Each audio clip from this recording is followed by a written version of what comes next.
জিয়া সেই পচা কাঁঠালটা নিয়ে তাদের পুকুরেই ফেলে দেয়।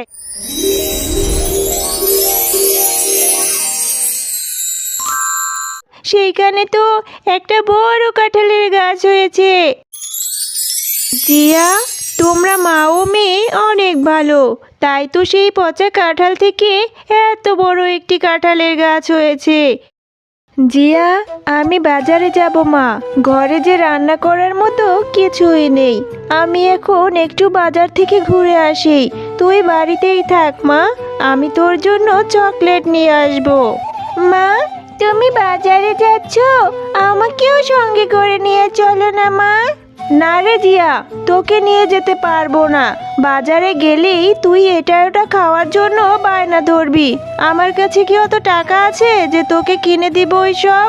মা, আমি তোমার কাছে কোনো কিছুই চাইবো না, তুমি শুধু আমাকে সঙ্গে করে নিয়ে চলো। আমার যে বাড়িতে একা একা থাকতে একদম ভালো লাগে না, তুমি আমাকে নিয়ে চলো মা তোমার সঙ্গে। এরপর জিয়া তার মায়ের সঙ্গে বাজারে চলে যায়। তার মা যখন বাজার করছিল তখন সে বাঘ মামার বিক্রি করা কাঁঠালের দিকে তাকিয়েছিল। মা, ও মা, ওই দেখো না, ওইখানে বাঘ মামা কি সুন্দর কাঁঠাল বিক্রি করছে, কাঁঠাল থেকে কত ঘ্রাণ আসছে।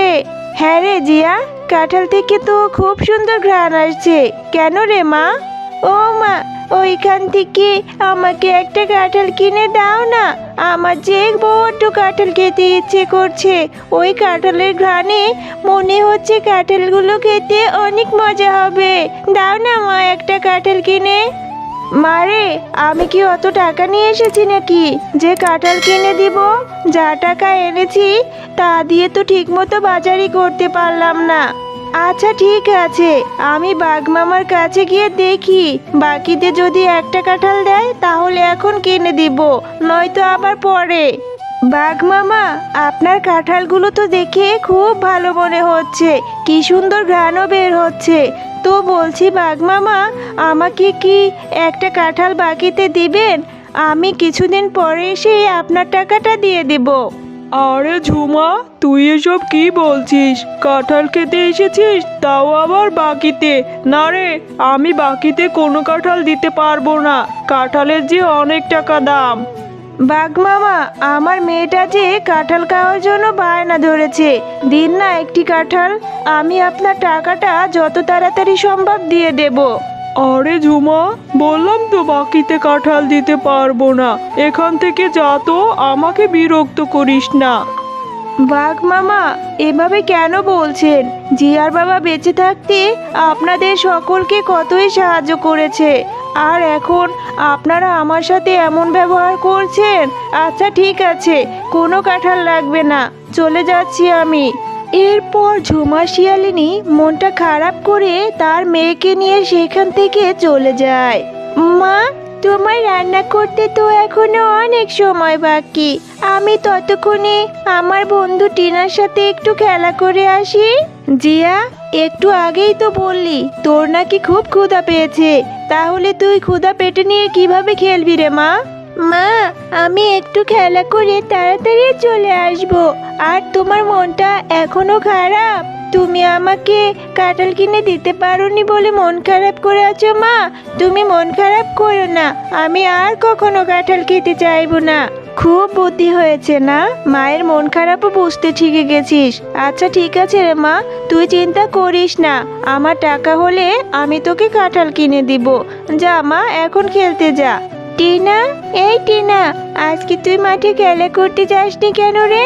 চল চল, আমরা মাঠে গিয়ে খেলা করব।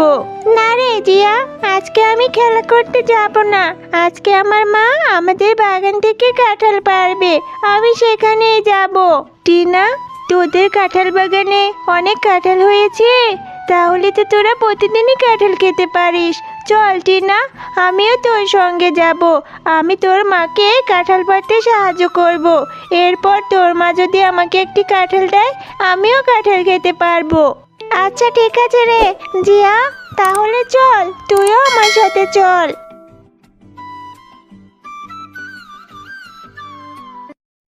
মা, তোমার কাঁঠাল কাটা কি হয়ে গেছে? দেখো না, জিয়াও এসেছে তোমাকে সাহায্য করার জন্য। জানো মা, জিয়ারা না কাঁঠাল খেতে পারে না কিনে। তুমি ওকে একটা কাঁঠাল দাও না মা, আমাদের এখানে তো কত কাঁঠাল পেকেছে। না রে টিনা, আজকে আর কাঁঠাল কাটবো না, সব কাঁঠাল কাটা হয়ে গেছে। আর তুই এই ছোট লোক জিয়াটাকে কাঁঠাল দিতে বলছিস? একটা কাঁঠালের যে অনেক টাকা দাম, ওকে দিতে পারবো না। মা, এভাবে কেন বলছো? জিয়া তো আমার বন্ধু, ওকে একটা কাঁঠাল দাও না মা, ও যে কখনো কাঁঠাল খায়নি। আচ্ছা ঠিক আছে রে টিনা, তুই যখন এত করে বলছিস তাহলে জিয়াকে একটা কাঁঠাল দিয়েই দেই। এই জিয়া, এই যে দেখছিস কাঁঠালটা, এই কাঁঠালটা নিয়ে যা। একটু পচে গেছে, তবে বেছে বেছে ভালো অংশগুলো খেয়ে নিস। কাকিমা, তুমি সত্যি বলছো? এই কাঁঠালটা আমি নিয়ে যাব? তাহলে তো ভালোই হবে কাকিমা, আমি এখান থেকে কাঁঠাল খেতে পারবো। এরপর জিয়া সেই পচা কাঁঠালটা নিয়েই বাড়িতে চলে যায়। আরে জিয়া, সেই কখন গিয়েছিস? আর এখন তোর আসার সময় হলো, আর এই পচা কাঁঠালটা কোথা থেকে নিয়ে এসেছিস? কাঁঠালটা থেকে কি গন্ধ বের হচ্ছে? কাঁঠালটা তো একবারে পচে গেছে মা, এটা কেন নিয়ে এসেছিস? ও মা, এটা বাঘিনী কাকিমা আমাকে দিয়েছে, বলেছে ভালো অংশ পেলে খেতে। তুমি এটা ভেঙেই দেখো না মা, ভালো অংশগুলো আমাকে বেছে বেছে দাও, আমি সেগুলো খাবো। জিয়া, তুই এসব কি বলছিস? এই কাঁঠালটা তো একবারে পচে গেছে, কি দুর্গন্ধ আসছে। এটা থেকে তো কোনো ভালো অংশই পাওয়া যাবে না, এটা খেলে তো তুই অসুস্থ হয়ে যাবি, এরপর ডাক্তার এসে তোকে সুই ফুটাবে। তুই এক্ষুনি এই কাঁঠালটা ফেলে দিয়ে আয় মা, আমার টাকা হলে আমি তোকে কাঁঠাল কিনে খাওয়াবো। আচ্ছা ঠিক আছে মা, আমার ডাক্তারের সূচে আবার অনেক ভয় লাগে, আমি এক্ষুনি কাঁঠালটা ফেলে দিচ্ছি। এরপর জিয়া সেই পচা কাঁঠালটা নিয়ে তাদের পুকুরেই ফেলে দেয়। মারে, এভাবে কেন বসে আছিস? কাঁঠাল খেতে পারিসনি বলে মনটা খারাপ? তুই মন খারাপ করিস না রে মা, আমার টাকা হলে আমি তোকে কাঁঠাল কিনে খাওয়াবো। এখন ঘুমিয়ে পড়।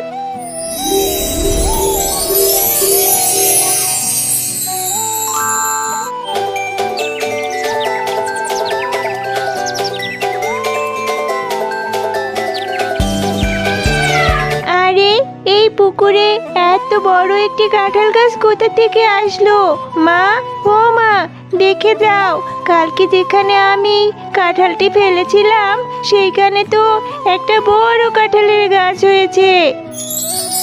জিয়া, তোমরা মা ও মেয়ে অনেক ভালো, তাই তো সেই পচা কাঁঠাল থেকে এত বড় একটি কাঁঠালের গাছ হয়েছে।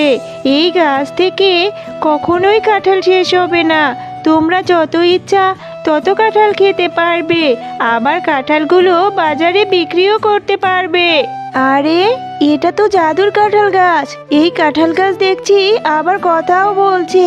তাহলে এতদিনে আমার মেয়ের ইচ্ছাটা পূরণ হলো। হে মা, এই কাঁঠাল গাছটা তো দেখছি অনেক ভালো, আর এখন থেকে তোমাকেও কোনো কষ্ট করতে দেব না। এইখান থেকে কাঁঠাল বিক্রি করে আমাদের সমস্ত কষ্ট দূর হয়ে যাবে মা। হ্যালো বন্ধুরা, গল্পটি ভালো লেগে থাকলে আমাদের চ্যানেলটি সাবস্ক্রাইব করে দিবে এবং পাশে থাকা বেল আইকন অন করে দিবে। ধন্যবাদ।